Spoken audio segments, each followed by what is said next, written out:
Nope, don't like it. Done.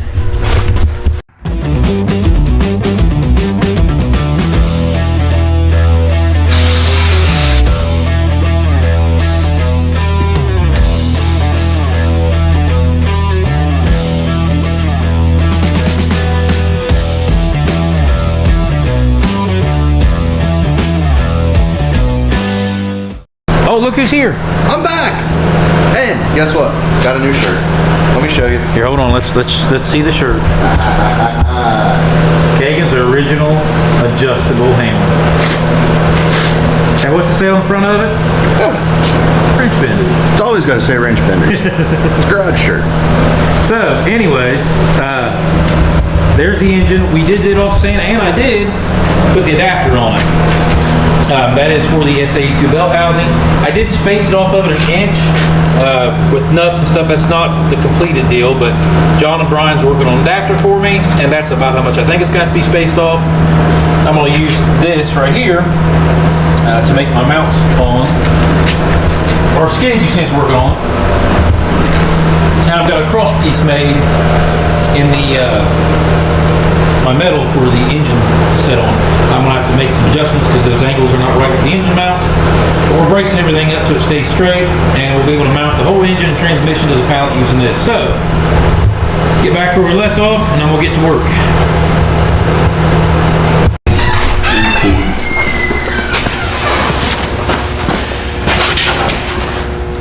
So I took a couple pieces of metal that we actually took off Dad's set of forks the other day because Dad made an adjustment on his attachment for his tractor. And I'm going to put them in here just to kind of help X-brace these from their pivot point. It's more than likely not going to bend this, especially once we get mounted to the skid.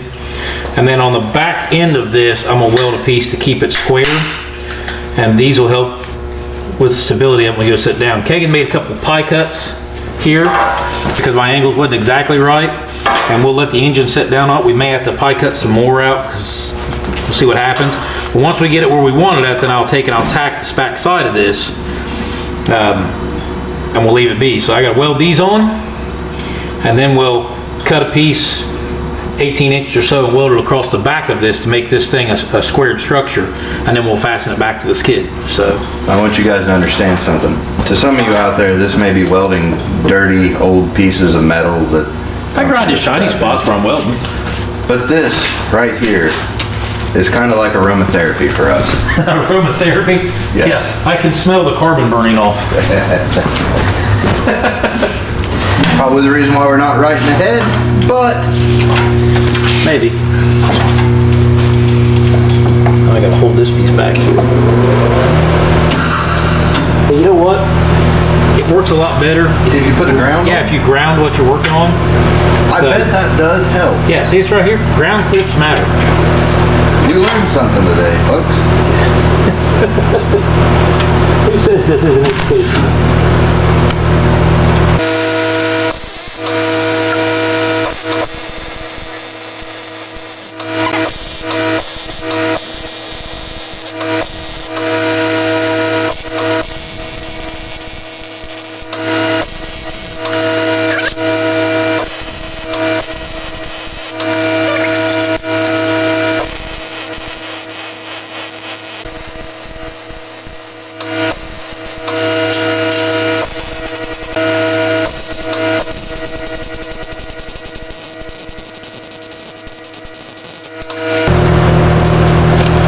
Go.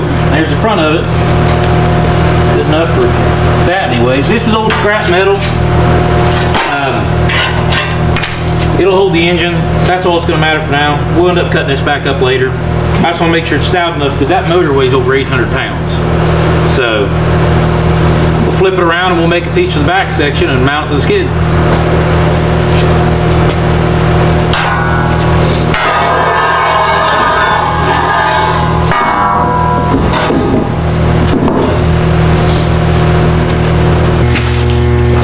So I've got, hold on, let me get my, gotta get my ground cable out here because that's important, you know. We went back to welding folks. Yeah. So I got me a piece that's just barely long enough to bridge the gap here. But once I get some weld built up on each side to kind of tie everything together, This doesn't need to be much because once we screw it to the skid, it really can't go anywhere. It's just going to help keep it square. And then we've got some other stuff that's going to go in the middle to hit the transmission mounts once we get the engine set and I can measure everything. So this is going to be good enough for now. I just want to keep it from walking in and out on the back side. So we'll get this one tied in.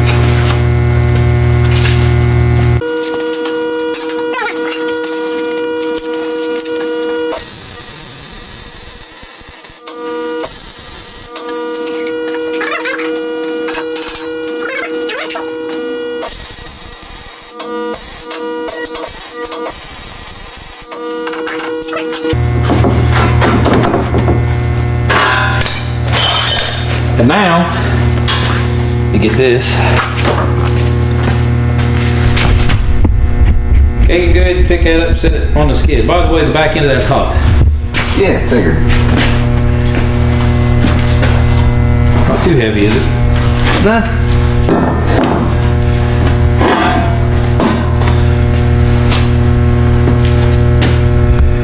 So, yep, right there. So we'll get the engine, we'll get that screwed down to the skid and get the engine where it needs to be.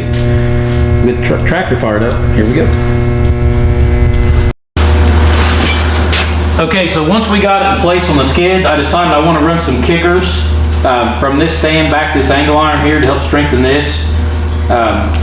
So I've got me a piece here that was another scrap piece laying up on the bench. I got another one that's about the same length. I think Dad cut them off something.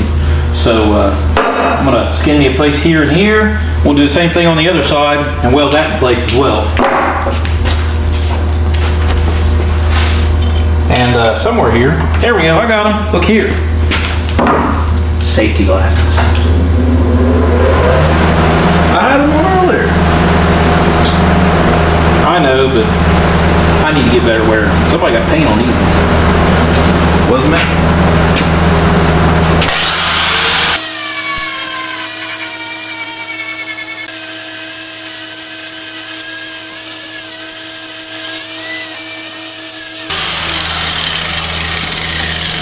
How good is Adam at sound editing? Because I think what we need to do is release an album. Release an album. The musical sounds of the garage will have the diesel running, some grinding noises, a couple of ball peen hammers on some metal. There we go. And the hum of a welder. Yeah. Every now and again, a couple pops whenever you start the arc, and there you go. So, let me get the exhaust, get the welder turned on here. If we hit platinum with this, folks, or if someone else uses it, it originated here. So, something that, if you don't know much about welding, a lot of guys know why I grind up and done what I've done, but always trying to get good shiny metal to weld to for a couple of reasons. One, your ground, and you always try and get on a piece of metal that has a nice shiny spot on it, because you need a ground in order for the electrode to melt the wire, because you're welding with electricity is what you're doing. And then, of course, the next step of this is you got rust, if you got another grease, oil, any kind of contaminant, that it will actually cause the weld to either spatter or not burn in good. So you gotta have semi-clean. I mean, I've got some surface rust there I could burn through, but you wanna, the cleaner the surface, the better the weld's gonna be. And the problem with all this is that I'm not a great welder, so I need the cleanest surface I can get on, because I need all the help I can get. Right, with a lot of scale rust, you get laminate inside your welds where they don't bond, and that creates pockets for oxidation, so you get rust inside the welds, they fall apart. I didn't know you Stuff knew like it was that big, Kegan. Yeah. It surprises you, doesn't it? A little bit. Oh, like that. Also, you have to be able to hit your target with the weld. Well, I kind of did. All right, take two.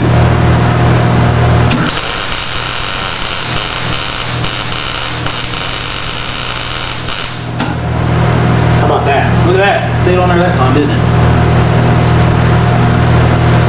I'm gonna get a clamp the bottom of that.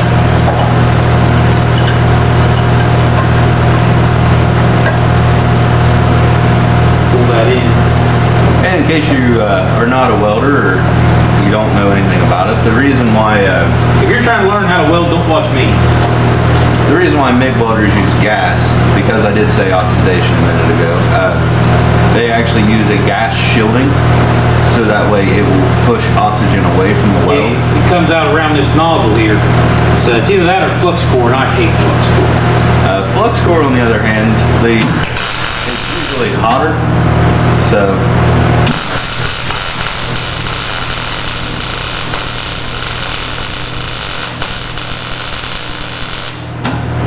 it can give you sloppier welds, which we're not professionals. So.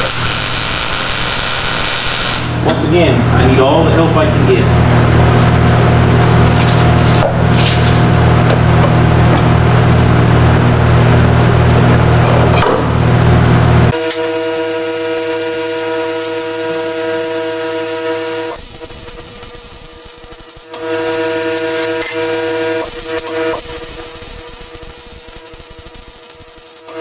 Here we go. All right, guys, here we go. We're going to set it on there.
So what we done was, I believe me and Dad had this conversation the other day, but it wasn't quite wide enough, so we had to break them off, and we went ahead and set it back down, and I tacked the pieces on. So I'm gonna finish weld everything back together here. So I didn't want to take the rest of the stand apart, so we'll get some scrap metal, brace it, weld that back together. But that's our set point though. That's where we're going to be at. Once I get all that welded back together, then we'll set the motor back on it, and then I can work on the transmission mounts. So that's where we're at for now. Well, Kegan, what do you think? It might hold it up. Might hold? Yeah, after doing some stair step in there, we made a few pieces, welded them in. Kind of a little overkill on weld when you think about it some though, but this motor, yeah, this motor weighs over 800 pounds. That's me stepping, tripping over stuff, so. See, if I would have been here and you would have had my creative input, this wouldn't have happened. Think so? I think so. All right, so now let's set it on there and see if it fits this time.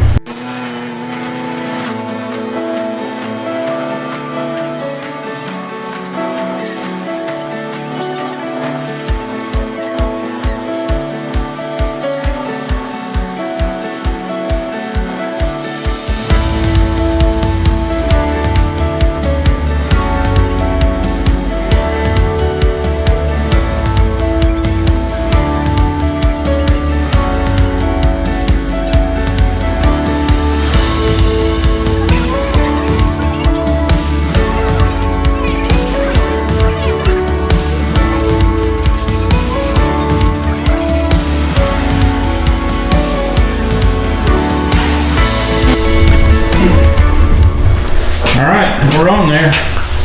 It's fairly sturdy. The wood gives a little bit, the brackets do not. So, and that is for some of the IDI guys out there that's wondering what that is. Several of them probably already know, but that is an SAE2 bell housing. Because I'm going to use a big transmission. I've got it spaced off of it with a couple nuts right now. That's just because I think that's where it's going to land at, because I'm having an adapter made to run the power stroke flywheel. But we're going to make some brackets to hold this right here off of that framework, because when I get the transmission on there, it's going to stick back a little ways, and I'll probably have to make a rear support or block it up or something once we get it on there, because it's big and heavy. So You got enough there. all right, well, we'll let you guys know what we're up to here in a few minutes, finishing these brackets up. So we have decided for now to take that off and just leave the stand the way it is. We did weld this on here and get my piece out, because we are going to... I was right.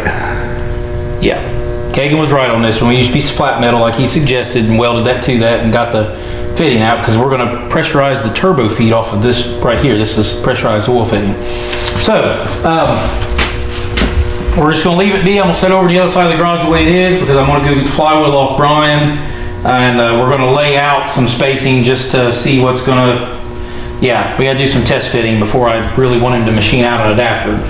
But for now, we're going to go put it over on the other side. You guys get to see how it works being on the engine skin.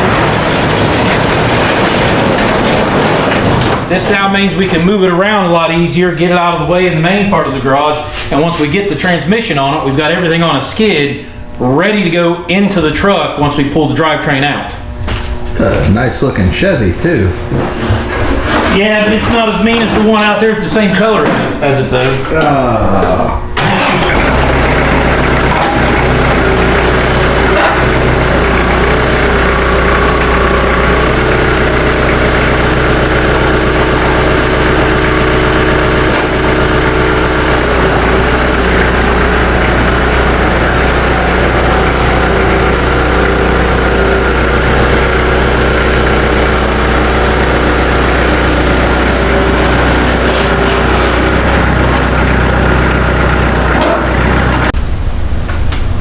Here it is. Sitting on the engine stand, on a skid. The adapter's there. I'm gonna take that back plate off, new gasket, new rear main seal, because I couldn't get to that while it was on the engine stand. We'll get our rest of our measurements to get our adapter right, so we can get the flywheel and everything mounted to it. And then earlier today, we didn't shut the door right. There, now it's shut. We was doing some measuring on getting that motor in there later, just doing a little dreaming. Gotta do a little dreaming. Dreaming's good. That's how you get where you're going with these projects. Kegan has got to replace the shift cable on his hot rod so he can go to work. And I'm going to eat a piece of pizza. So, thanks guys for watching. Kegan thanks you guys for watching too. And hit that subscribe button down there and give us a like and throw us a comment. Let us know what you're thinking about what we're filming for you. And so, see you later.